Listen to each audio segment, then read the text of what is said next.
Let's begin. This morning, we are in sunny Texas. We just had a week of lectures in Dallas. We had a public lecture. And then we had the same in Houston, where we studied a chapter from the Bhagavad Gita. And while studying this chapter, the topic was the path of detachment, how an enlightened person is not bound. And there were so many questions that came up from the Q&A. Because this concept of attachment versus detachment is so subtle.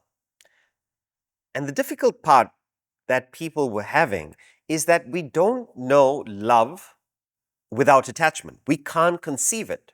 So the concept of love today is attachment. Despite that, all the negative repercussions and consequences in relationships all stem from attachment.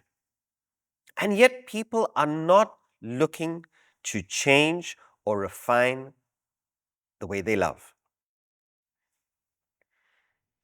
Detachment does not mean not caring. That is indifference. Indifference is the one extreme, where there is no feeling, there's no effort, there is neglect in the relationship. Then the other extreme is when there is attachment, where it is fully led by the mind. And the mind becomes selfish, and it expresses in the form of what we covered in the previous session. It expresses in the form of you become dependent. You depend on that person for happiness. You become possessive, controlling. You want a person to behave in a particular way. You want to control the outcome. You want to control what they're doing. This is a form of attachment. And the other one is there is preferential treatment. We love one more than the other. So there is a disparity in our affections, in our feelings. Now, why is this an issue? What are the consequences of that? And what we covered in last week's session is that any form of attachment leads to inevitable sorrow, suffering. And ultimately, and this is the difficult part to swallow, actually leads to parting with that person. So if you're attached to a person, you're going to lose that person. Either they are going to drift away from you, or there's going to be a separation, there's going to be a confrontation, an argument, or even, as must happen, death.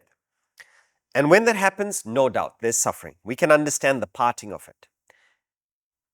In today's session, we're going to cover 3 poems that speak about attachment.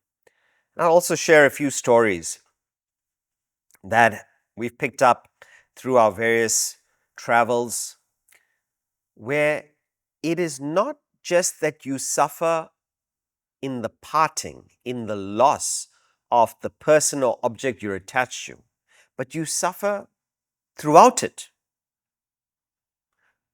So then why do we get attached? And it's because of that initial enjoyment that we get it, that initial entertainment that we get from attachment, that idea of having a person belong to you, that idea of having a person whom you can depend and can depend on you, that gives you a thrill, that gives you a temporary empowerment, not realizing what lies later. Even though one starts getting the knocks and shocks of the consequences of attachment. So we start getting hit. And when I say hit, what does that mean? We start having arguments with the person.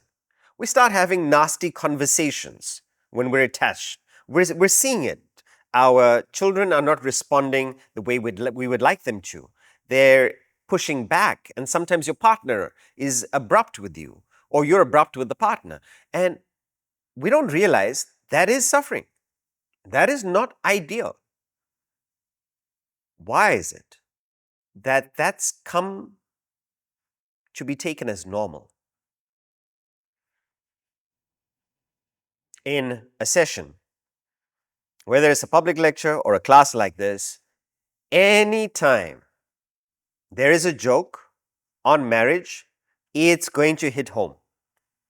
Because universally, and that's the beauty of this subject, universally, everybody is having their own challenges in their relationship. And if you make a joke about marriage, there is relief. Somebody shares the same issues we're facing. And you get to laugh about it, and there is you feel there's a community. There's consolation in a community suffering. It doesn't have to be like that. Why have we accepted it?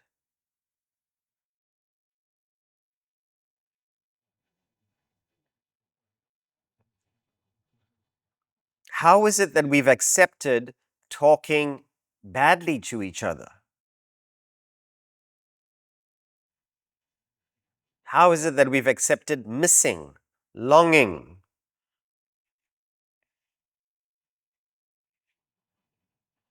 Why? Why have we accepted this?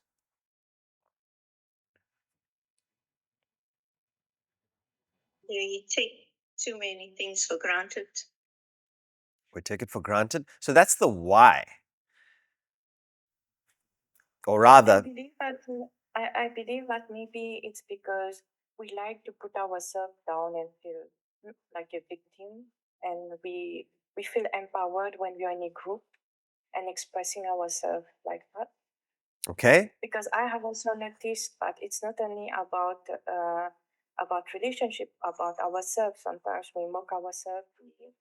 We say things to consciously or unconsciously to put ourselves down in front of okay. others. There is a bit of self pity. We indulge in that self pity. Okay. We're not differentiated. We're not differentiated. Okay. Selfishness. Selfishness. The reason why we put up with negative behavior or why we ourselves are okay to be mean, where we wouldn't tolerate it from another person and we wouldn't do it to another person. We would not be abrupt with a stranger, and yet we reserve that behavior only for those closest to us. It's as if the people that we love get to experience the worst of us.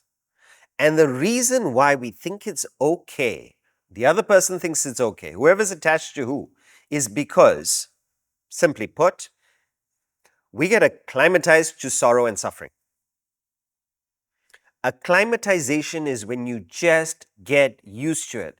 And because we don't have too many examples of couples in the world that are doing it well, that are thriving and growing in each other's company, that are independent, but also work better together, because we don't see these examples in literature, in movies, in day-to-day life, we think it's just normal for couples to bicker, for parents and children to have arguments. Doesn't have to be like that. And by being aware that something is wrong, it's an opportunity to correct it, to reduce the attachment, to allow people, including yourself, to express, but in a way that is pleasant. Now, the three stories of attachment that we're going to share today are from three separate authors, poets. The three poems of attachment are this: Laudamia by the great poet William Wordsworth. It talks about a woman's attachment to her spouse, husband. In each of these, let us diagnose what was the problem, what is the issue in the attachment. The second is Andrea Del Sarto.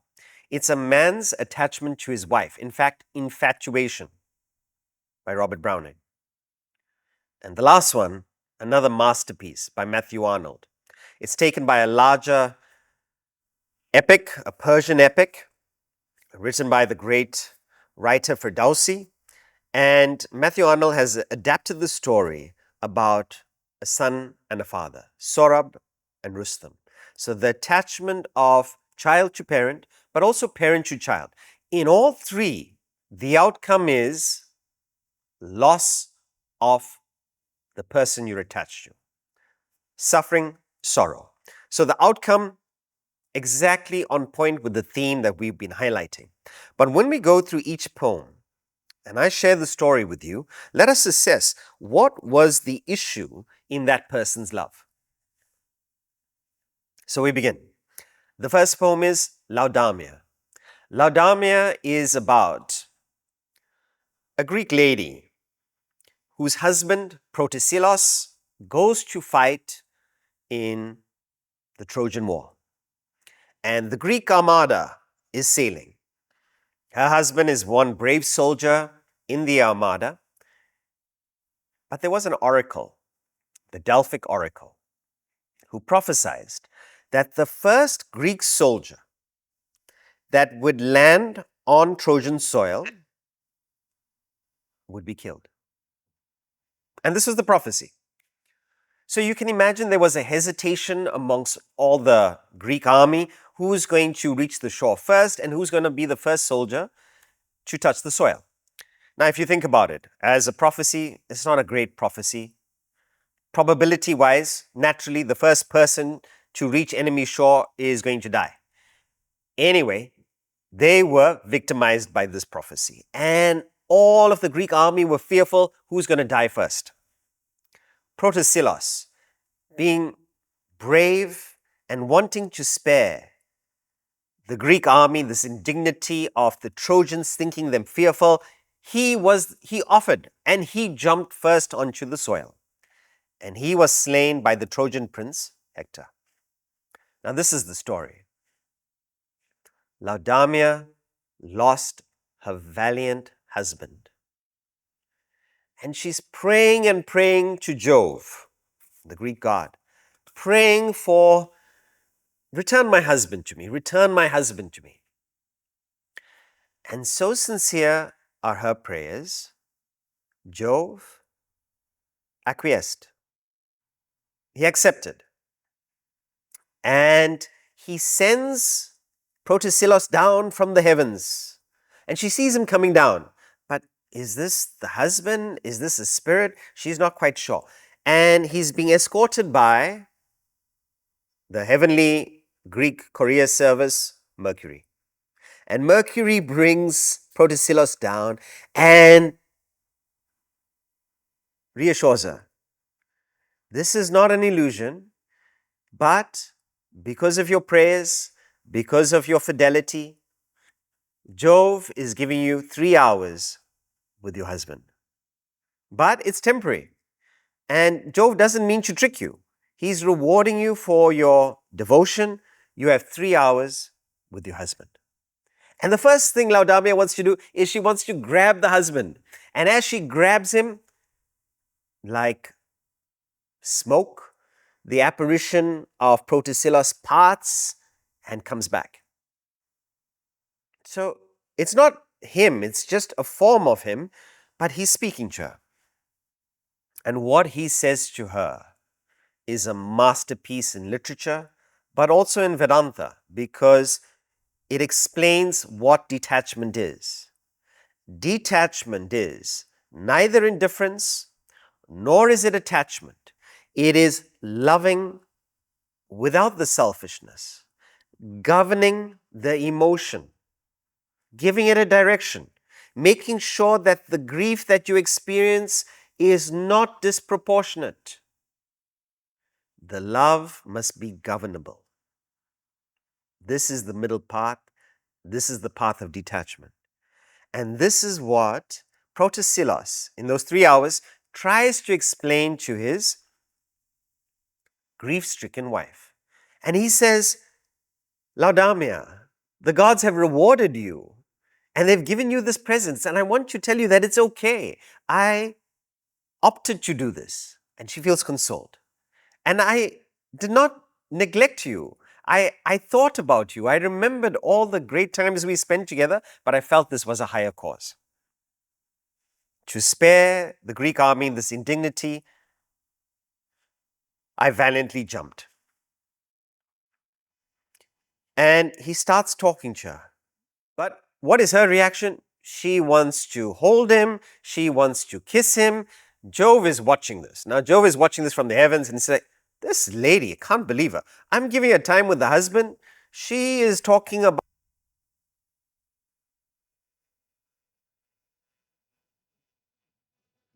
hue on his lips. So he gets black lips, purple lips. And she realizes, oh, okay. All right, all right. And she listens.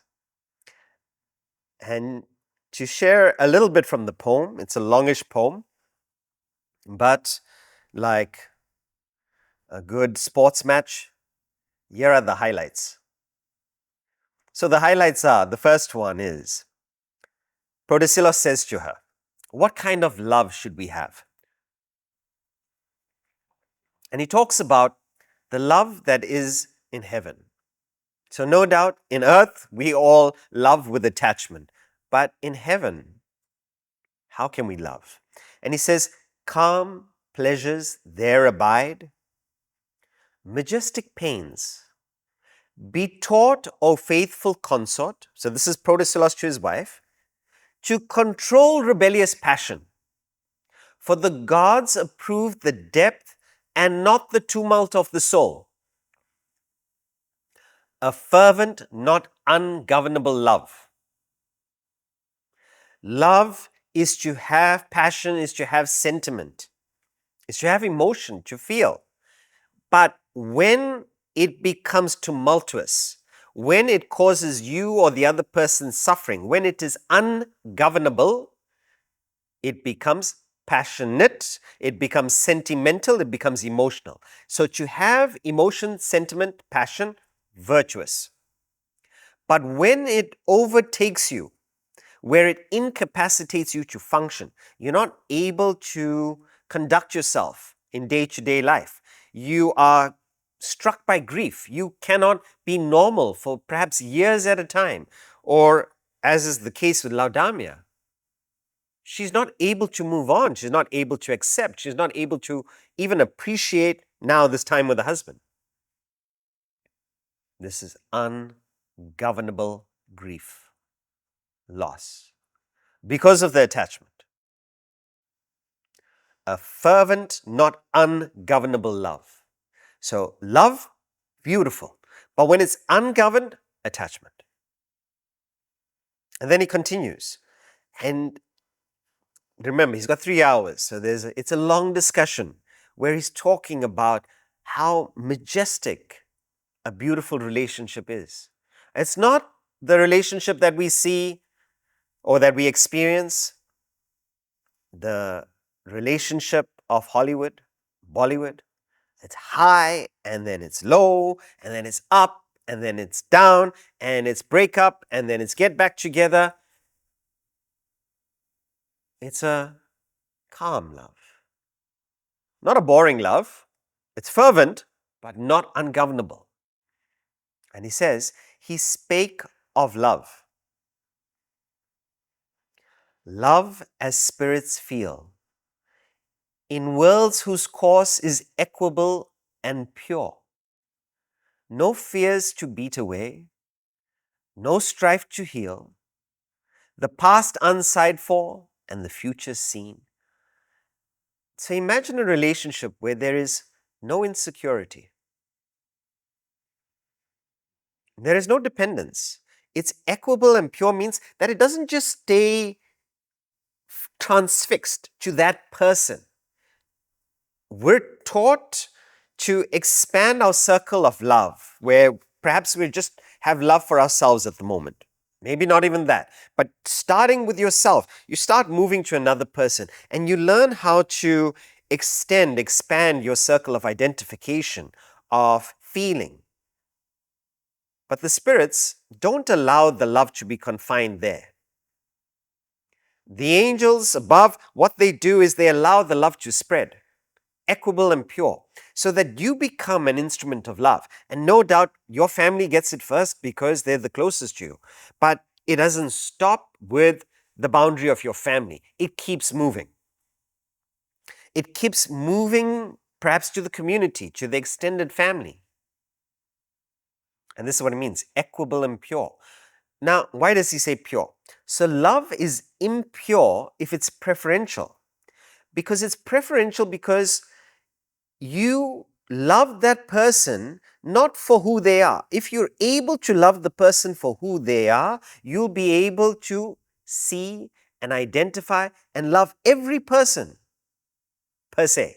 But we love what different persons do to us, how they cater to us. So we don't love them, we love what they do for us. And that is why it's preferential.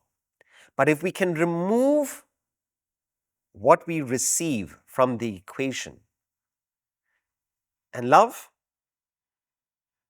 without condition, without the return, the feedback, the transaction, your love becomes pure.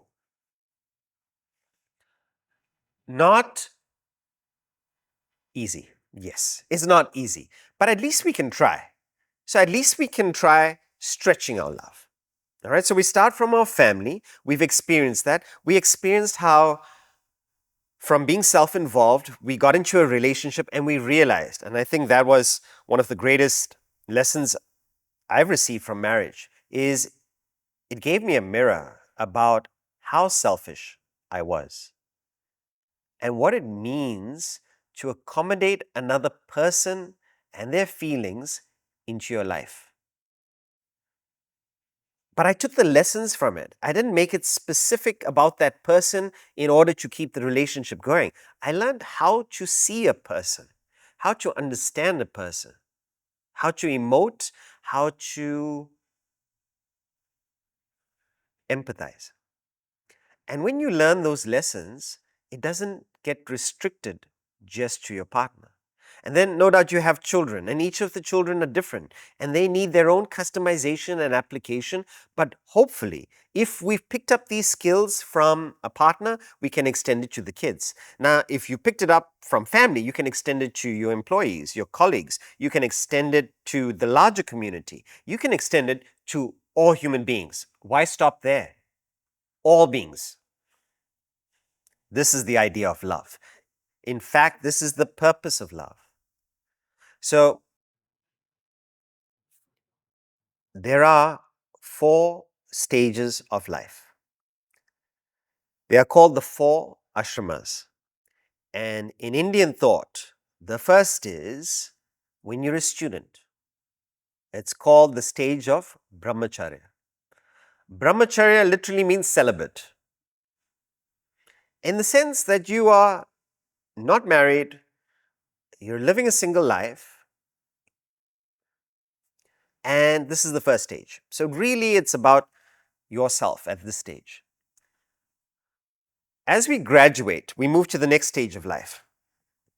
And more than stages or ages of life, these are stages of thought, stages of development. So from single, we graduate to married life, grahastha, householder. We have family life. And see how the emotions and the thinking matures when you have a family. We become responsible. We start using the intellect more to make our decisions because we have to provide for a family, we have to be responsible for a family. So there are different life skills that we are picking up along the way. But the next stage of life, again you graduate, vanaprastha, because you realize that there is more to life than taking care of this family. And you start looking beyond for your happiness. Happiness is not just in the family. Happiness is not in single life. So our thoughts are moving, graduating, maturing. And this is often the stage where people get into philanthropy, they get into service of the community. And further, as we graduate our thinking, we get to sannyasa.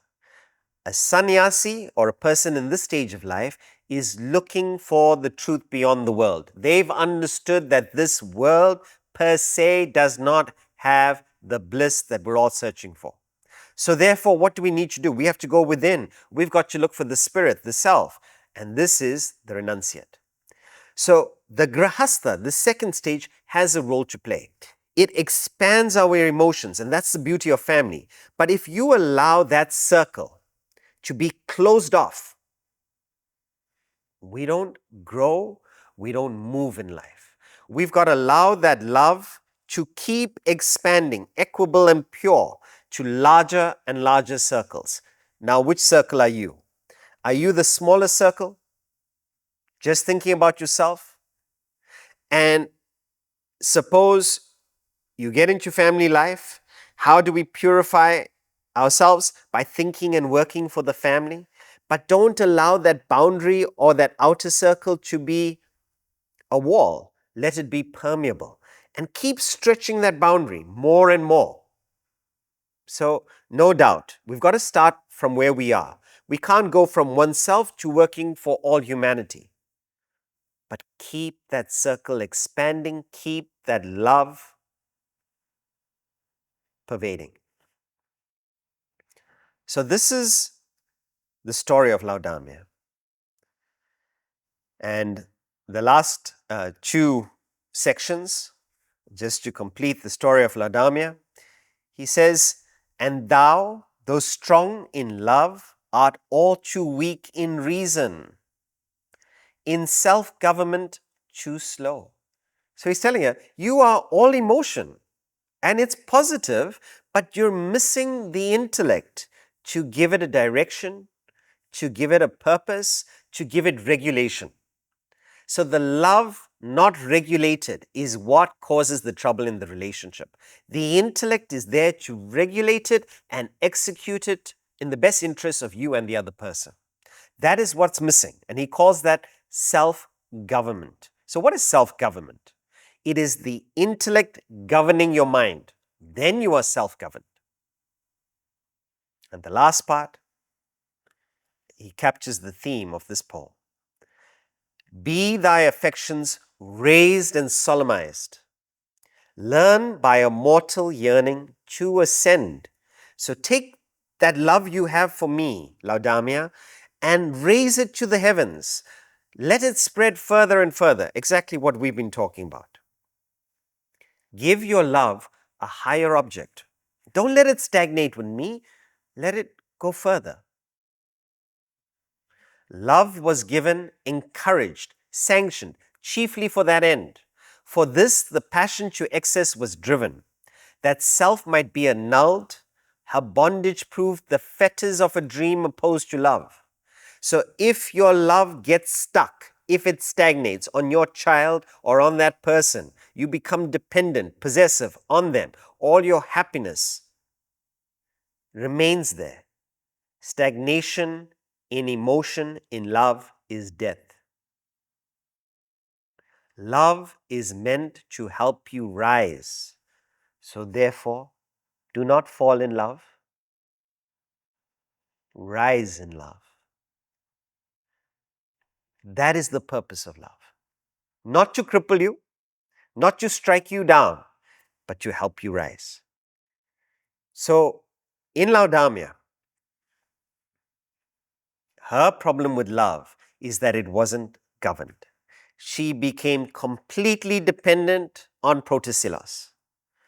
And unfortunately, despite these beautiful words from the husband, from his experience in heaven, she does not listen. And at the end of the 3 hours, when Protesilas has to leave, she grieves, she dies of grief. And because she dies of grief and not at her appointed time, she is not reunited with her husband in heaven. She loses him despite of her love. Again, attachment causes sorrow, causes parting. She's not reunited with Protesilos because the gods are not moved by weak pity. This is the first one. We've got two more poems, and then we take up your questions. Andrea del Sarto. Have you heard of Raphael, the painter? Michelangelo? Yes. Leonardo da Vinci? Perhaps you've seen their works? Yes. These are great painters, but very few people have heard of Andrea del Sarto, who is acclaimed by Raphael and Michelangelo as perhaps of greater talent than all three. And yet he never rose to the fame, the patronage of these greats. And the reason is because in the pinnacle of his career, when he's just about to take off, he's got the patronage of King Francis, the King of France. He's got the patronage. He is painting for the king. He's being acknowledged by his peers as being a great. He is called Andrea the Unerring. He doesn't make a mistake. He doesn't do sketches. He doesn't do, when I say sketches, he doesn't do rough work.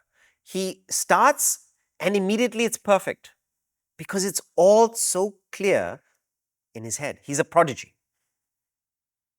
But that talent wasted away because he became attached and infatuated to Lucretia.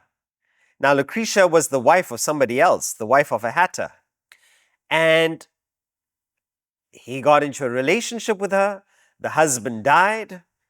He took her on as a partner, as a wife, but infatuated to Lucretia.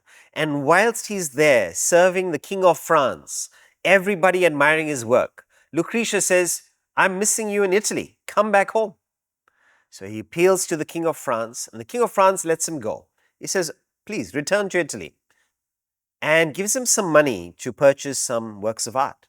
He takes the money and he builds a house meant for works of art for the king, for Lucretia. Now the tragedy is, we fast forward a few years, he's not been able to produce. He's infatuated to his wife, but the wife, suffocated by his infatuation, finds another lover. And in fact, sells his works of art to pay for the lover's gambling debts. He knows this, he's aware of this, and yet because of his infatuation, to get a few minutes of her attention, he does it. And he tells her, won't you sit for me a while? And in fact, if you read the poem, you will be disgusted. You will feel suffocated because every second word is Lucretia, Lucretia, my Lucretia, oh, your perfect face, your rounds on rounds, my serpentining beauty. Oh my goodness. You would also leave the guy. So infatuated that if he was painting the Madonna, he would paint it in the likeness of his wife. Another lady comes and asks for a portrait. He paints the lady who's asked for the portrait in the image of his wife. Such was the infatuation. And the tragedy is, it rendered one of the greats. The world has missed out on so much of talent because he became infatuated to the wife. And yet he justifies, he argues, so what? Raphael and Michelangelo never had a wife. I have you and it's worth all of it. Less is more, Lucretia. Less is more. He doesn't even have her. And this is the tragedy. So suppose he was happy with Lucretia. You might say it was a well thought out decision. He's lost her. There is no emotion. He asks her, you turn your face? If only you would turn your mind. It's so pitiable. Like, you're there, okay, you're there with me, but I know your heart isn't. You're thinking about the cousin. Cousin means lover. Does not enjoy in the presence of the person, When the person is absent, goes out with somebody else, of course miserable, he's already lost her. This is the story of attachment. And here, what is the form of attachment? Is complete pampering. Pamper the wife so that there is no appreciation, there is no joy to look forward to. And we spoke about this in the last session. This is the pattern of neutralization, is where you indulge so much in the relationship. You give the child, the partner, the girlfriend, the boyfriend so much all the time, they take you for granted. Or even yourself, you lose the joy. So, in the neutralization diagram, in the beginning, maximum pleasure. But if you indulge or pamper another person beyond their capacity, they will lose the enjoyment of you. There is no elbow room, there is no regulation by your intellect. The mind indulges, pampers, pampers, pampers until there is zero pleasure. And that's what he's done to Lucretia by pampering, by being infatuated. No regulation by the intellect. So look at this attachment. Even before losing her, there is no pleasure. Imagine begging the person, stay with me, talk to me. No, sometimes you might do that with your partner. Stop looking at your phone, look at me. It's so sad. What do we need to do?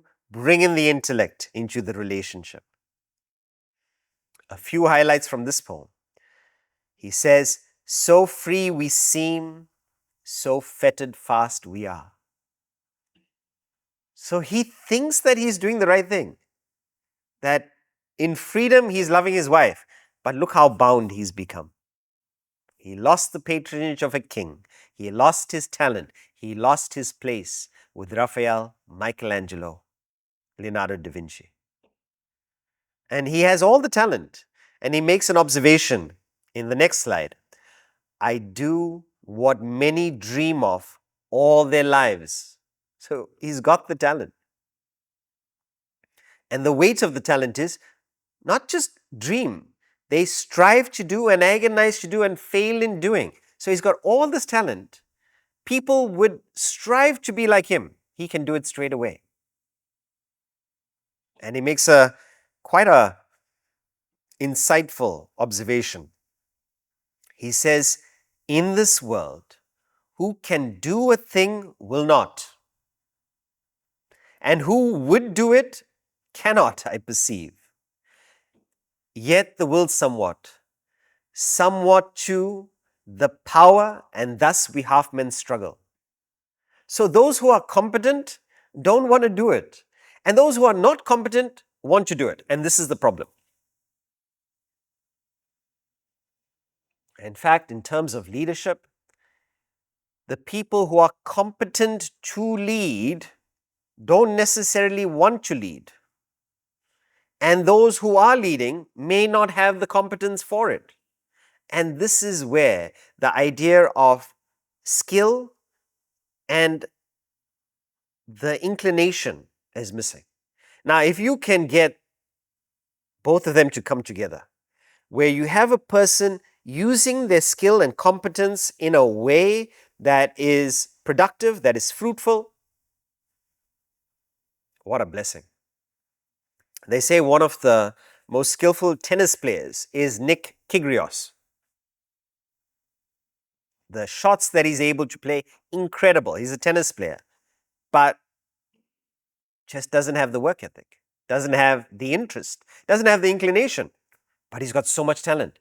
Then another player, cricketer, was Vinod Kambli, supposed to be greater than Sachin Tendulkar, talent-wise, but doesn't have the work ethic. Now, where does the work ethic come from? Where does the consistency come from? Intellect, intellect, intellect.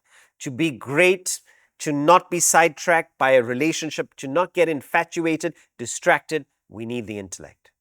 So the problem with Andrea Del Sarto is he pampered, he let his mind go, get dependent on a person. was so infatuated with that person that the other person felt suffocated. He lost that person and their affection too. Tragedy. The last poem is father to child, mother to child also, and child to parent, Sohrab and Rustam. It's a story, again, from history. This is BC, and it's about the Persians and the Tatars. And the Persian soldier, Rustam, fell in love with a princess from Azerbaijan, and he marries the princess, and they have a child. But the princess, when she was expecting, did not want to tell her husband that the child was a boy. He was out on a tour, not lecture tour, he was military, he was fighting. And in order to stop the son that was born to her from being trained to go into an army and fight like a husband, she sent word to the husband who's on tour fighting that the child born to him was a daughter. So she wanted to protect the child from going into arms. And Rustam got so upset by this that he never returned home. He wanted a son. He said, I don't want a daughter to do light female tasks. So, quite chauvinistic. But remember, he's a warrior. So, he wants a son to take up arms. But the son grows up wanting to be exactly like the father, Rustam, and wants to meet the father that never returned home. So he decides the best way to meet the father is to become a valiant warrior for the Tatar army and go and challenge the Persian army and find their mightiest warrior who will be his father, Rustam. What an idea. And look at this. Despite the mother's attachment to the son to protect him from taking arms, he goes and takes arms. The father who wants a son, has a son, never meets him. So already, even the attachment before enjoying the person is enough to separate. You want it so bad, you never get it, even though it's there. This is how devastating attachment is. And the story goes, they actually meet on the battlefield. And unknowingly, the father, Rustam, kills the son who's looking for him on the battlefield. And as he's dying, interestingly, the son is actually winning the battle. He's agile and he's moving around. He's got all the skill. And the father is appreciating what a skillful warrior this young man is. I would be so proud if he was my son. And he's losing the battle, the father. And to remind himself, encourage himself of his greatness and to recharge himself, he shouts his own name. He says, Rustam. And the son, hearing his father's name, who he's been looking for all this time, drops his shield, and at that moment, the father pierces him with the spear. And the son is dying. And in that conversation that ensues, the son says, You did not defeat me, my father's name defeated me. And then Rustam starts saying, Who is this father that you are talking about? He says, My father is Rustam. He says, Rustam never had a son. He had a daughter. And then he shows him, as he's dying, he pulls his tunic down and shows that he's got a tattoo with the seal of the royal family of Azerbaijan, showing that he's indeed Rustam's ward. And once they realize, Rustam realizes that's his son, the son realizes that's Rustam, deluge of emotions. So much emotions. Now, what is the philosophy? The father loses the son. The son never enjoys the father. The mother loses both husband and son. Attachment all round causes sorrow. Therefore, to protect our relationships, if you really love somebody, detach. What does detach mean? It doesn't mean detach the emotion. It means regulate the emotion. Do not allow yourself to become too dependent. Do not allow the other person to become too dependent on you. Think about what's best for that person, what's best for you. And when you do that, you are regulating. You're meeting the person as they are, not in a controlling, possessive way. These are stories of attachment. And there are a number of stories that in your own life and in your own family circles you would have experienced. Therefore, the nature of the mind is that it's got some devastating characteristics. It's got emotions, it's got herd instinct, it's got likes and dislikes, it's got worries and anxieties, it's got endless desires. And all of these, if not directed by the intellect, can cause us havoc. Attachment is the main one. So let us be aware of all these tendencies and natural inclinations of the mind, and with our intellect, start building it to guard the mind against these, and then direct them for something positive, to rise and to ascend. Now we take up your questions. So the questions that you submitted, Neat from our admin team, he's going to read them out. We have about 4 questions so far. The first question is, how does one use the intellect in a relationship? Okay. How does one use the intellect in a relationship? The way to use the intellect is to first understand the other person, to make an assessment of that person. And what you could do is do an analysis of all the characteristics, all the data that you know of this person. So, what is the person's temperament like? Are they patient? Are they kind? When they are stressed, how do they behave?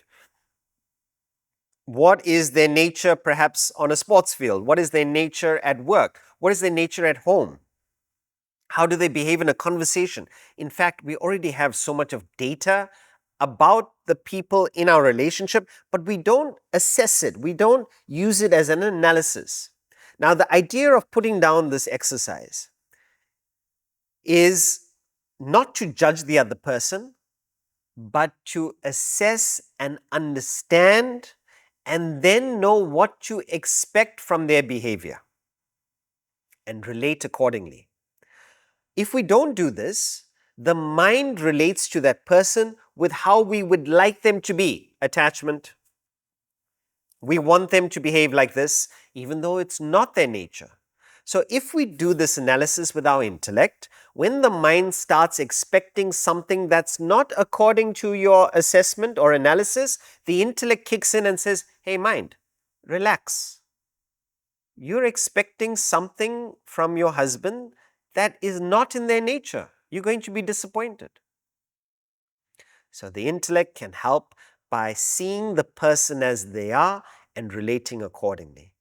The second thing it can do is, whilst yet we get into a relationship because we need something. We need something from the other person. Otherwise, why get into a relationship? So, despite getting into the relationship for a need, the intellect ensures that we don't allow the need to get worse. We allow the need to be taken care of, but we work on ourselves to become more and more independent. Now, when you are independent and still choose to relate to that person, what a relationship! Because you're not bound. It's a relationship for freedom. So, therefore, the intellect also helps us to not further increase our dependence. So, these are 2 ways straight away we can practice in our relationship. Next question. Next question is, in the Bhagavad Gita Chapter 13, verse 10, there's a mention of asaktih or non-attachment. Is there any subtle or but important difference between non-attachment and detachment? It's the same. So, non-attachment and detachment are the same. And why it's mentioned as a quality that's of an intellectual, a person of knowledge? Because a person of knowledge understands that everything in this world must pass away. Not in a negative way, in a factual way. It is the nature of the world to change, to pass. Everything that is born must die. Everything that started must end. So therefore, let me not get attached thinking that it will not end, that it will not die. And when you are prepared for that change or for that end, you do not get attached. Doesn't mean lack of feeling. You can have all the feeling, but you are prepared for the change, for the end, for the potential parting. And therefore, when it happens, you're not devastated. But also, why it's a quality of a person of knowledge is because a person of knowledge understands that the only true thing to seek in life that is permanent and that is lasting and is the purpose of life is the self within, the Godhood within each and every one of us. And when you seek that, that does not pass away. That is permanent. Therefore, attach to that. Non-attach, detach to everything else. If you get attached to the lower, you lose the higher. Attach to the higher because that's where we want to be. Yes, Neat. Next question. When we expand our feelings to the outer circles, when we go beyond our home to, say, the office or to friends, how do we ensure that we are using our intellect to not neglect duties to the inner circles? Great question. So, when we expand our circles of identification, when we try to do more for others, how do we not neglect our responsibilities of, I would say, to ourselves and also to our family? So, great leaders are accused of this. So, some great leaders, they work so hard for the country but neglected the family. So, let's have a look at our circles of identification diagram. The beauty of this diagram is that it shows that when you move, they're concentric circles. When you move from the small circle to the larger circle, the smaller circle is included in the larger circle. So, when you're working for the community, it's not at the neglect of the family. The family is included in the community. Same thing, when you work for the country, you're not neglecting yourself. Why? Because you are part of the country. So, by taking care of yourself, it's included in the country as well as the family as well as the community. So, the smaller circles are always taken care of. It's not at the neglect. And why this is important is because in order to expand your circle of identification, it's got to be within your capacity. So, if you are not taking care of yourself, if you are burnt out, if you are not emotionally and intellectually refreshed, you cannot do the service. So, it really has to start with you. Are you well taken care of? Are you looked after? In order to serve. So, it's not selfish. It is taking care of this personality in order to be of service. Same thing with your family. If your family is not taken care of, you've got that weight behind you. But if the family is taken care of, you have their encouragement. Perhaps they may even join you in your service. So, it should not be at the neglect of family or yourself. All duties must be taken care of. In the rare case where there is a conflict between the larger circle and the smaller circle, maybe there's a scheduling. In that case, sacrifice the lower for the higher. It's an exception, doesn't happen all the time. In that rare case, the higher, because the higher is what's going to help you evolve. So if there is a conflict, you have a national duty, a soldier, a sports person, but you've also got something personal that is going on, someone's birthday, skip the birthday for the national duty. Higher for the lower. Now, if you skip their whole life, that's a problem. Next question. How does one detach from a loved one without causing conflict?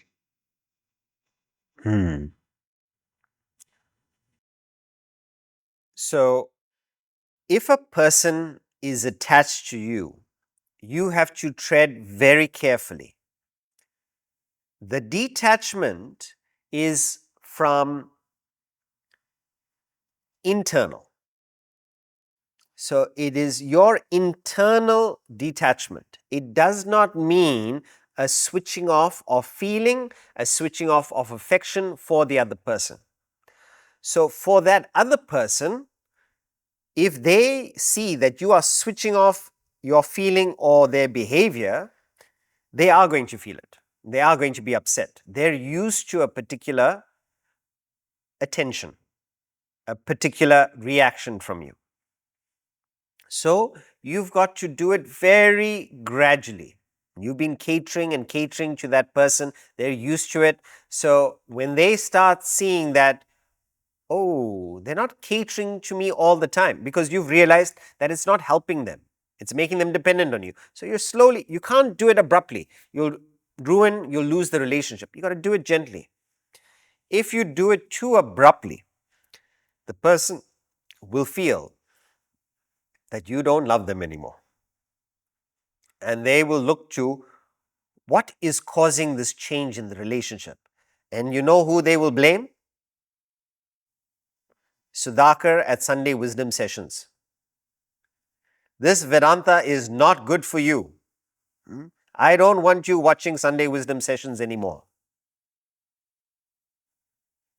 Because what's caused the change? So people get very threatened if you show the change too fast. Even though it's better for the relationship, it's better for them, they will not understand it. So you've got to do it gradually, taking into account how will they be reacting to it. Now, you've gone, and sometimes parents do this, they pamper their kids so much, and they realize when the child is 25, 28, wow, this child is completely dependent. They can't do anything by themselves. You know what I need to do? I need to cut off the finance. Wait, hang on. You made them completely dependent on you, and now you want to cut it off? This is not fair. So we've got to do it gradually, with the idea of setting them free, becoming independent. Why do we not do that? Because we like the dependence. We like the control. We get a kick out of the child saying, I can't live without you, mama. I can't live without you, papa. We get a kick out of that. Somebody depending on me. It is potential sorrow. Next question. How does one attach oneself to the self with a capital S, especially since the self cannot be perceived, felt, or understood? How do we attach to the self when we don't know what the self is? Good question. And we can't perceive it, we can't feel it, we can't conceive it. So it's true. we stay with our attachments even though we're suffering, even though we're acclimatized to sorrow. We stay with them because that's what we know. So the suggestion is gain knowledge of higher. Start investigating something better. See if there's a better way of relating. See if there's a better way of having a relationship. Now we can't conceive it because we don't see it, we don't know it. Now what Vedanta gives us? It gives us the highest life. And if we're able to conceive it, we're able to say, oh, I want that. I want to feel light. I want to enjoy my relationships. I want to be present in my relationships. I want that other person to also feel light and to feel like they're evolving in the relationship. Oh, that looks good. I want a relationship of true love, detachment. Wow. Okay. So when we start aspiring for higher, we detach from the lower attachments. We detach from the lower way of functioning.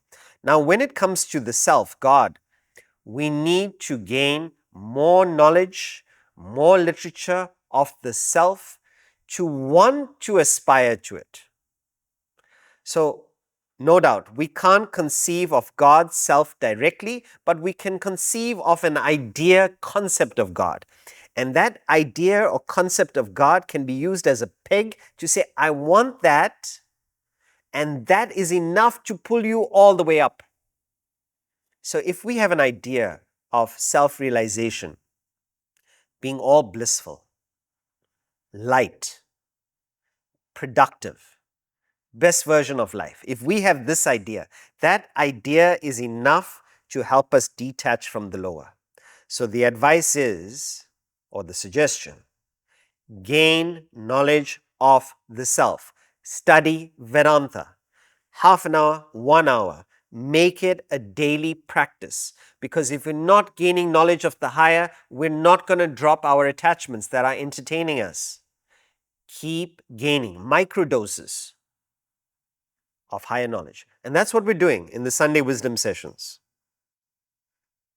So, for those of you who want a deeper dive, join us for one of the retreats, ideally at the Vedanta Academy, the home of this subject, or at one of our regional retreats.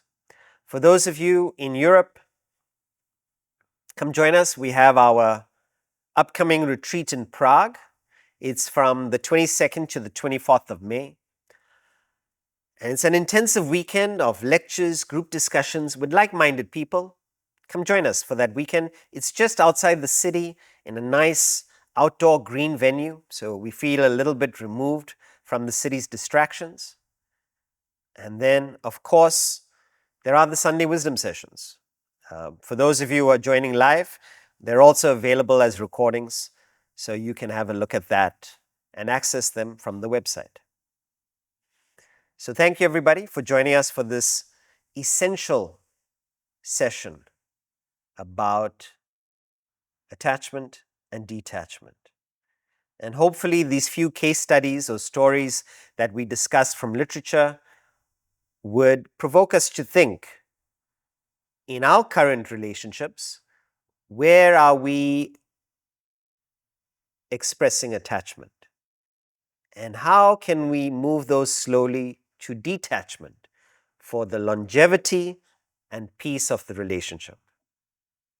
Hari Om. Thank you. Next Sunday, we have a travel day. So we will have a recorded class that will be screened next Sunday. And then the following Sunday, we'll let you know. So thank you, everybody.